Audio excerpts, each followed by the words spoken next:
Special में आज बात पॉल्यूशन के खिलाफ सॉल्यूशन की।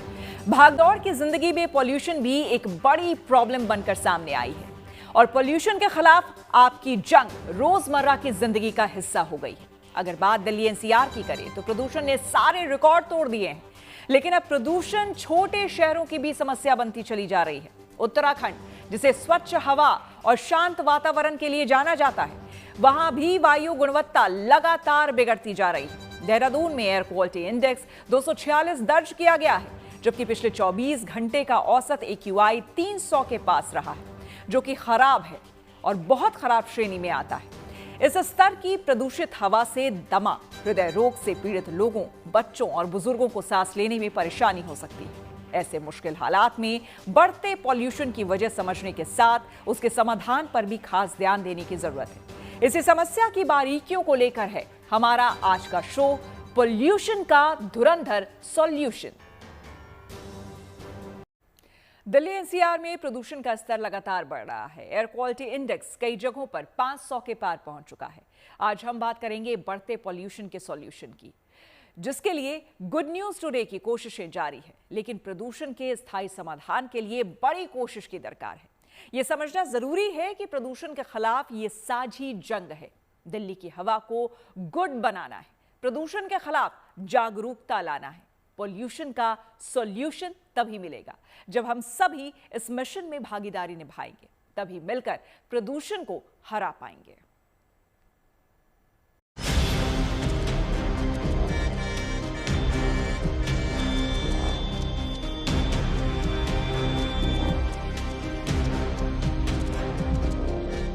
बात जब सांसों की हो तो सभी का साथ आना लाजमी है। हर किसी को घर के आंगन से शहर के चौराहों तक एक मुहिम चलानी होगी, जिससे घुटती सांसों को स्वच्छ हवा और प्रदूषण मुक्त आसमान मिल सके। प्रदूषण के खिलाफ सिर्फ सरकारी कदम काफी नहीं है, प्रदूषण के खिलाफ जंग साझी है। लिहाजा हम सभी को व्यक्तिगत तौर पर इसके खिलाफ अपनी भागीदारी दर्ज करवानी होगी। स्मोक की एक चादर सी बन गई है। इसका सबसे ज्यादा जो बड़ा कारण है वो मेट्रोलॉजिकल कंडीशंस हैं। मेट्रोलॉजिकल कंडीशंस बहुत नेचुरल प्रोसेस है जो हमारे हाथ में नहीं है। अभी इन्वर्शन लेयर तैयार हो चुकी है। इन्वर्शन का मतलब होता है कि टेम्परेचर डिक्रीज होते होते एकदम बढ़ जाता है और बढ़ने के बाद फिर डिक्रीज होने लगता है, तो पूरा डिस्पर्शन को रोक देता है। पोल्यूशन जो है डिस्पर्स नहीं हो पा रहा है, तो तुरंत प्रभाव से जो हमें करने की आवश्यकता है, हमें कंस्ट्रक्शन और डस्ट पे तुरंत प्रभाव से हमें कदम उठाना पड़ेगा। इसको बंद कर देना चाहिए और लोगों को अपनी कारों के बजाय आप जितनी भी मेट्रो है उसका इस्तेमाल करना चाहिए। इसके अलावा मेट्रोलॉजी हमारे हाथ में नहीं है। इन दोनों फैक्टर्स को अगर हम कंट्रोल कर लेंगे तो कम से कम 30% के आसपास हम इसको कम कर सकते हैं।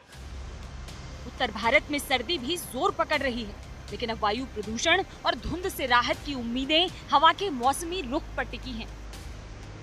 तापमान कम है, हवाएं कमजोर हैं। उसके कारण क्या होता है कि जब हवा ठंडी होती है और सरफेस जल्दी कूलिंग हो जाती है, तो जो फॉग है वो जम जाता है और क्योंकि हवा तेज नहीं है इसलिए वो डिस्पर्स नहीं हो पाता। तो ये फॉग की एक लेयर है और इसके साथ पॉल्यूशन भी है, तो फॉग और स्मॉग दोनों को कहा जा सकता है कि ये बना हुआ है। अब आज से हमें लग रहा है कि जो हवा है वो बदलेंगी और उत्तर पश्चिम दिशा से थोड़ी सी मॉडरेट विंड चलेंगी, तो कल से फॉग की इंटेंसिटी में थोड़ी सी कमी आएगी और जो पॉल्यूशन है उसमें भी कुछ इंप्रूवमेंट हो सकता है।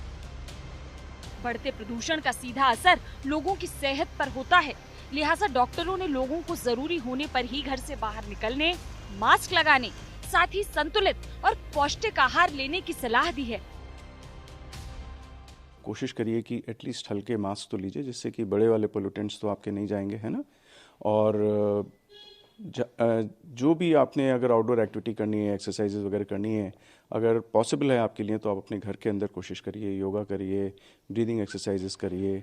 और अक्सर मैं तो ये कोशिश करता हूँ कि एक बार रात को घर पहुँचता हूँ तो उसके बाद एक स्टीम इनहेलेशन कर लेता हूँ, जिससे कि आपको आपकी जो रेस्पिरेटरी सिस्टम की लाइनिंग है उसमें जो इन्फ्लेमेशन वगैरह है उसको थोड़ा सूदिंग इफेक्ट मिलता है। प्रदूषण एक गंभीर समस्या है, लिहाजा इस दिशा में कड़े प्रयास जरूरी हैं। साथ ही हमारी आपकी भागीदारी भी बेहद अहम हो जाती है। यानी प्रदूषण के खिलाफ नियमों का पालन कर अपनी सेहत का ख्याल रखते हुए आसपास साफ सफाई और जागरूकता लाकर हम अपनी जिम्मेदारी निभा सकते हैं, पॉल्यूशन को मात दे सकते हैं, क्योंकि सावधानी ही सबसे बड़ा बचाव है। दिल्ली से आशुतोष मिश्रा और पीयूष मिश्रा के साथ bureau report, good news today. तो चलिए समाधान पर बात करने के साथ ही समस्या और उससे जुड़े हालात पर भी चर्चा कर लेते हैं, क्योंकि बीमारी को समझे भी बिना इसका इलाज मुश्किल होता है। दरअसल प्रदूषण के वो सभी छोटी छोटी वजह हमारे आसपास ही हैं जो एक साथ मिलकर बड़ी हो जाती हैं। चलिए, आपकी कार से निकलने वाला PM 2.5 और नाइट्रोजन ऑक्साइड प्रदूषण फैलाने में सबसे बड़ा किरदार निभाती है। ये आपको जानना बेहद जरूरी है, जो हेल्थ के लिए बेहद ही खतरनाक है। आपके आसपास गंभीर हालात में भी हो रहे निर्माण कार्य से निकलने वाली धूल से PM 10 और PM 2.5 का उत्सर्जन होता है, जो कि बेहद खतरनाक है।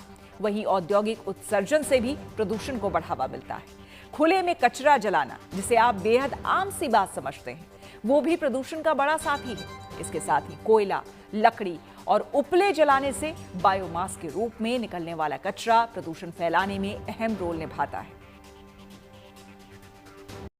राजधानी दिल्ली में केवल कोहरे का पहरा नहीं है, बल्कि दिल्ली में एक स्मॉग की चादर ने भी हालात खराब कर दिए हैं। लेकिन राहत की खबर यह है कि इस खराब हवा के जाल से निकालने के लिए दिल्ली सरकार एक्शन मोड में है। दिल्ली की बिगड़ती हवा के बीच अब सरकार सख्त कदम उठा रही है। राजधानी में ग्रेडेड रिस्पांस एक्शन प्लान यानी कि ग्रैप का चौथा फेज लागू कर दिया गया है। इसके तहत दिल्ली में वाहनों की एंट्री से लेकर फ्यूल तक पर कड़े प्रतिबंध लगाए गए हैं। क्या है ये नियम, देखिए इस रिपोर्ट में।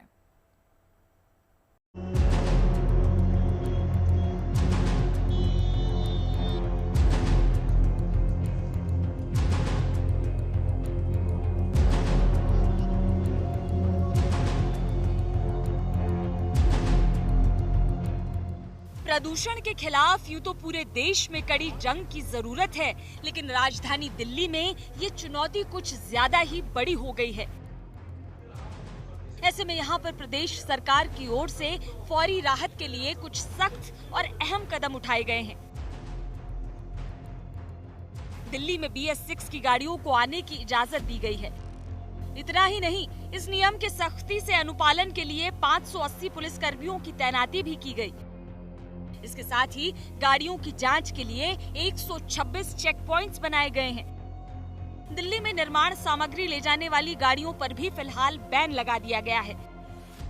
इस दौरान CNG, इलेक्ट्रिक वाहन और पब्लिक ट्रांसपोर्ट को छूट रहेगी। इसके साथ ही राजधानी से बाहर पंजीकृत गैर BS6 मानक वाली गाड़ियों को भी दिल्ली में एंट्री नहीं मिलेगी। विशेषज्ञों की माने तो बढ़ते पॉल्यूशन की बड़ी वजहों में पुरानी गाड़ियां भी शामिल हैं। ऐसे में सरकार की ओर से इन पर रोक लगाने का काम किया गया है। तो आइए समझते हैं कि आखिर इस नियम की जरूरत क्यों आ गई और क्या है BS6 और BS4 में अंतर। BS4 पुराने मानक वाली गाड़ी है।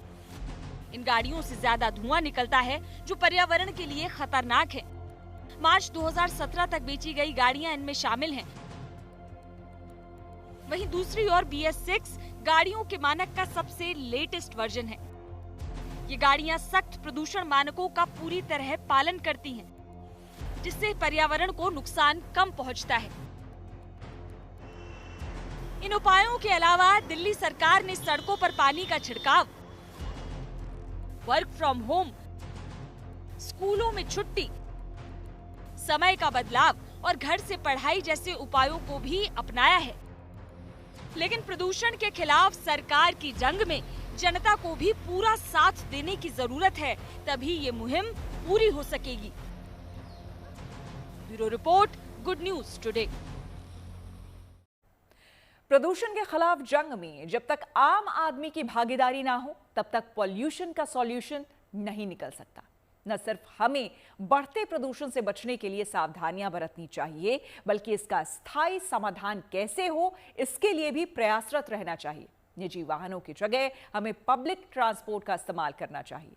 साथ में घर से बाहर निकलते समय मास्क पहनकर निकलना चाहिए। यदि हम ये दोनों उपाय करेंगे तो हम स्वच्छ और साफ हवा में सांस ले सकेंगे।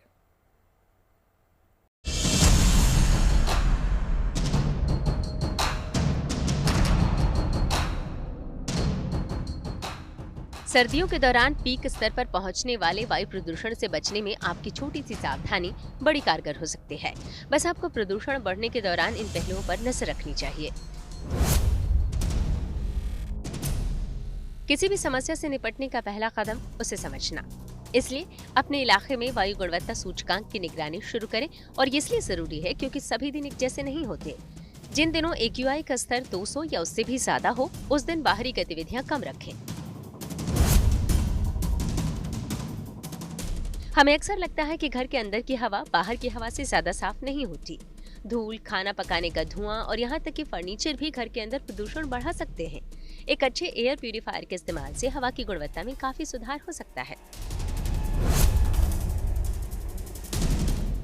घर से बाहर निकलने पर मास्क लगाना बेहद जरूरी है, लेकिन उससे कहीं ज्यादा जरूरी है कि हम अच्छे मास्क का इस्तेमाल करें। तभी हमारी सेफ्टी पूरी तरह से तय हो सकेगी। N95 या N99 रेटिंग वाले मास्क चुनें, क्योंकि ये PM 2.5 जैसे कणिकाओं को फिल्टर करने के लिए डिजाइन किए गए हैं। प्रकृति हमारे पास मौजूद सबसे बेहतरीन डिटॉक्सिफायर्स में से एक है, पीस लिली। स्नेक प्लांट या एरिका पाम जैसे इंडोर पौधे लगाने से घर के अंदर के वायु प्रदूषण को कम करने में मदद मिल सकती है। ये स्वच्छ हवा की ओर एक छोटा सुंदर कदम है। बाहर निकलने से बचें। जब प्रदूषण का स्तर बढ़ जाए तो जितना हो सके घर के अंदर ही रहना सबसे अच्छा है। अगर आपको बाहर जाना ही पड़े तो सुबह जल्दी और देर शाम को बाहर जाने से बचें। मॉर्निंग वॉक से भी बचें। हो सके तो घर के अंदर ही योग करें। वायु प्रदूषण में अपना योगदान कम करना भी उतना ही जरूरी है। सबसे आसान तरीकों में से एक है कम गाड़ी चलाना। सार्वजनिक परिवहन का इस्तेमाल करें, कारपूल करें, या इससे भी बेहतर छोटी दूरी के लिए साइकिल से या पैदल चलें। बाहरी सुरक्षा के साथ ही प्रदूषण से लड़ने के लिए आपको अंदर से भी मजबूत रहना जरूरी है, जिससे कि आप बीमारियों से लड़ सकें। सीजनल फल और सब्जियों का भरपूर इस्तेमाल करें। साथ ही काढ़ा जैसे घरेलू उपाय भी अपनाएं, जिससे आपकी इम्यूनिटी पावर मजबूत हो सके। Bureau report, good news today. Delhi NCR में वायु की गुणवत्ता इतनी खराब है कि उससे निजात पाना बड़ी समस्या बन गई है। दिल्ली वासी खुलकर स्वच्छ हवा में सांस नहीं ले पा रहे हैं, लेकिन हम एक छोटे से डिवाइस से इस जहरीली हवा से अपने और अपने परिवार को बचा सकते हैं। घर में एयर प्यूरिफायर लगाकर हम स्वच्छ हवा में सांस ले सकते हैं। एयर प्यूरिफायर के इस्तेमाल से बिजली की खपत भी कम होती है और इंस्टॉलेशन भी काफ़ी आसान है। इसी बीच बच्चों को जहरीली हवा से बचाने के लिए दिल्ली सरकार बड़ा कदम उठा रही है। दिल्ली के स्कूलों में पहले चरण में 10,000 एयर प्यूरिफायर लगाने का फैसला लिया गया है। धीरे धीरे दिल्ली के सभी स्कूलों में एयर प्यूरिफायर लगेंगे।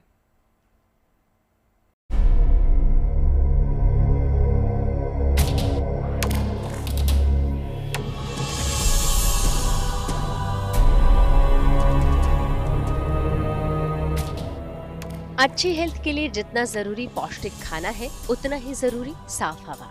ये स्वच्छ हवा ही है जो हमारे जीवन के दौर की निरंतरता बनाए रखती है। ऐसे में उसका खास ख्याल रखना बेहद जरूरी है। लेकिन बढ़ते प्रदूषण के बीच ये बड़ी चुनौती है। ऐसे में घर की हवा को साफ रखने के लिए एयर प्यूरिफायर खास मददगार साबित हो रहा है, और इसकी अहमियत को देखते हुए दिल्ली सरकार ने भी स्कूलों में एयर प्यूरिफायर लगाने का ऐलान किया है, जिसके तहत फिलहाल पहले चरण में 10,000 स्कूलों में एयर प्यूरिफायर लगाने की तैयारी है।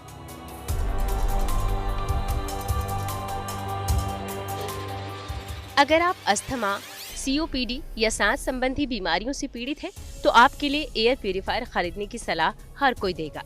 लेकिन क्या ये वाकई फायदेमंद है? इसे जानने के लिए ये समझना जरूरी है कि ये कैसे काम करते हैं।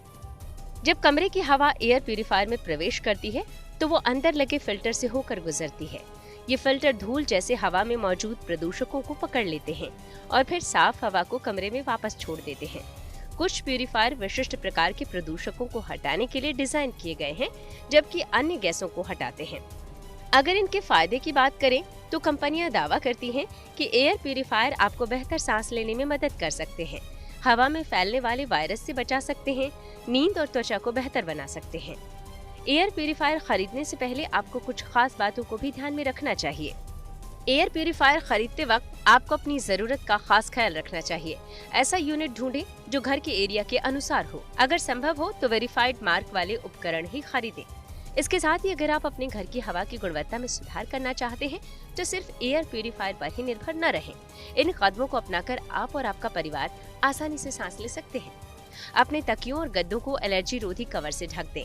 बिस्तर की चादरों को सप्ताह में एक बार गर्म पानी से धोएं। पालतू जानवरों को, खासकर बिल्लियों को, बेडरूम से बाहर रखें। घर में हानिकारक तत्वों के प्रवेश को रोकने के लिए खिड़कियां बंद करके सोएं। अपने घर के एयर फिल्टर को नियमित रूप से बदलें। घर में धूम्रपान बिल्कुल न करें। अपने घर में पानी जमा होने और नमी वाली जगहों से बचें। अपने घर की नियमित रूप से सफाई करें। एयर प्यूरिफायर जैसे उपायों को अपनाने के साथ अपने आसपास हरियाली को भी बढ़ाने का काम करें, क्योंकि ये उपकरण भी तभी साथ देंगे जब प्रकृति आपके साथ होगी। Bureau report, good news today. यूं तो प्रदूषण सभी के लिए खतरनाक है, लेकिन बच्चों का खास ख्याल रखना जरूरी है। इसके पीछे बच्चों की कमजोर इम्यूनिटी बड़ा कारण है। तो पोल्यूशन का धुरंधर सॉल्यूशन में जानिए कैसे बच्चों को सुरक्षित रखें। प्रदूषण में बच्चों को बाहर खेलने ना भेजें। बच्चों के साथ मिलकर योग करें। बाहर जाने पर मास्क जरूर लगाएं। हल्दी वाला दूध आप पिला सकते हैं। बच्चों को गुनगुना पानी पिलाते रहें। हरी सब्जियां, फल ज्यादा खिलाएं। अब बच्चों की बात हो गई तो बुजुर्गों का ख्याल रखना भी बेहद जरूरी है। उनके लिए भी जानिए कुछ खास टिप्स। ऑक्सीजन लेने में दिक्कत ना हो उसके लिए आप क्या ख्याल रख सकते हैं वो बता दें। बिना वजह घर से बाहर ना जाएं। मास्क का इस्तेमाल बेहद जरूरी है। घर में एयर प्यूरिफायर लगवाएं। कंप्लीट रेस्ट बेहद जरूरी है। पर्याप्त मात्रा में नींद लेना सही। अब बात एक ऐसी अनोखी पहल की जो कि प्रदूषण की लड़ाई में एक नई सीख देने का काम कर रही है। यह शानदार पहल सहारनपुर फायर ब्रिगेड और पुलिस टीम की ओर से की जा रही है। सहारनपुर पुलिस लाइन में वायु प्रदूषण को देखते हुए एक विशेष अभियान चलाया गया। दरअसल इस अभियान में पेड़ों की धुलाई कराई गई, जिससे पेड़ों को शुद्ध हवा बनाने में किसी तरह की परेशानी ना आए। दरअसल धूल जमा होने से पेड़ों के प्रकाश संश्लेषण की प्रक्रिया प्रभावित होती है। इससे ऑक्सीजन निर्माण की गति धीमी पड़ जाती है। ऐसे में पेड़ों की धुलाई उनके लिए जीवन दान की तरह है। सहारनपुर पुलिस की ये छोटी सी पहल बड़े परिणाम लेकर आने वाली है। और आइए अब चलते चलते कुछ पॉल्यूशन के सॉल्यूशन के धुरंधर उपायों की बात कर लेते हैं। तो बात बीजिंग और लंदन शहर की, जिन्होंने प्रदूषण रोकने के लिए शानदार कदम उठाया। क्या उसी तरह के कदम दिल्ली में भी उठाए जा सकते हैं और एयर पॉल्यूशन को कंट्रोल किया जा सकता है? एक वक्त में बीजिंग का AQI जहां 750 के पार जा चुका था, वहीं पिछले 5 साल में वहां सबसे खराब AQI महज 175 रहा। वहीं लंदन शहर की अगर बात करें तो यहां पिछले 5 साल में सबसे खराब AQI महज 64 दर्ज किया गया। किसी वक्त में इन दोनों शहरों में हवा की क्वालिटी बेहद खराब थी, लेकिन अब इन दोनों शहरों की आबो हवा पूरी दुनिया के लिए मिसाल बन चुकी है। ऐसे में सवाल है कि क्या पॉल्यूशन कंट्रोल के मामले में लंदन और बीजिंग जैसे शहर हमारे लिए रोल मॉडल साबित हो सकते हैं? करीब 12 साल पहले एयर पॉल्यूशन के मामले में चीन की राजधानी बीजिंग में हालात बेहद खराब थे। जनवरी 2013 को इस शहर का AQI 750 के पार पहुंच गया था, लेकिन मौजूदा वक्त में बीजिंग का AQI 125 के आसपास रहता है। जानकारों की माने तो हालात से निपटने के लिए बीजिंग शहर ने सख्त नियम लागू किए और समस्या की जड़ पर वार किया। शहर के आसपास 300 से 400 किलोमीटर के एरिया में पड़ने वाली औद्योगिक इकाइयों को बेहतर मशीनें लगाने पर मजबूर किया। जरूरत पड़ने पर कुछ एक संस्थाओं को अस्थायी तौर पर बंद भी किया गया। शहर के आसपास की औद्योगिक इकाइयों पर नजर रखी गई। यहां कोयले की जगह प्राकृतिक गैसों के इस्तेमाल पर जोर दिया गया। पब्लिक ट्रांसपोर्ट सिस्टम में सुधार किया गया ताकि लोग निजी वाहनों के इस्तेमाल से बचें। साथ ही इलेक्ट्रिक वाहनों को भी बढ़ावा दिया गया और सबसे बड़ी बात, शहर के आसपास के इलाकों में इन प्रयासों के कोऑर्डिनेशन पर विशेष जोर दिया गया ताकि इन सामूहिक प्रयासों के सटीक नतीजे सामने आ सके। वहीं पॉल्यूशन के खिलाफ लंदन शहर का सबसे बड़ा हथियार साबित हुआ क्लीन एयर एक्ट। इसके तहत कई सख्त नियमों का पालन सुनिश्चित किया गया। इन्हीं नियमों में से एक है अल्ट्रा लो एमिशन जोन। इसके तहत अगर किसी यूजर की गाड़ी बहुत पुरानी है, ज्यादा धुआं छोड़ती है, तो उसे लंदन में घुसने के लिए हर दिन शुल्क देना होगा। इसकी वजह से लोगों ने निजी और पुराने वाहनों की जगह पब्लिक ट्रांसपोर्ट को ज्यादा तवज्जो दी और शहर का पॉल्यूशन कंट्रोल हो सका।